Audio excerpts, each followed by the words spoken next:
Hello, good morning. Nandito po ako sa aking salon na maliit lamang pero okay naman siya. Kasya lang ang mga tatlong customer. Maliit lang po to. Salamat po sa mga nagpapa-appointment sa akin at saka yung mga services ko nagagawa ko at nagagawa ko mabuti. And po at maraming salamat sa mga nag-subscribe. 175 na po ang subscriber, pero kailangan ko more than 1,000.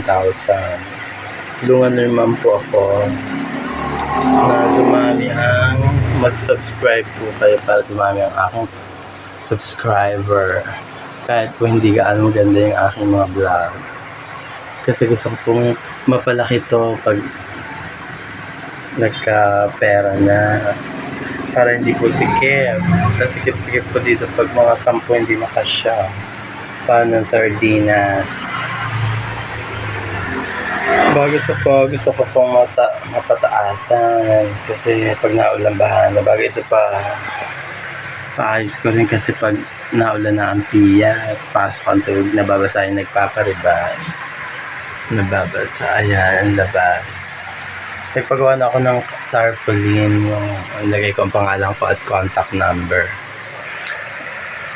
Mamaya makukunin ko mga 11. Bali, ano po yan, 220, mura lang naman.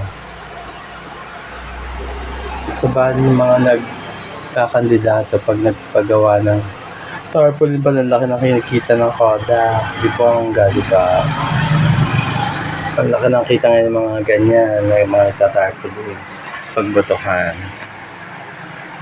At saka pag may pinagagawang mga bahay, landscaping. Anyway, nandito po ulit tayo sa paksang tinatalakay natin tungkol sa aking parlor. Maraming salamat po mga customer. God bless po. Hanggang dito na lang. Bye-bye po.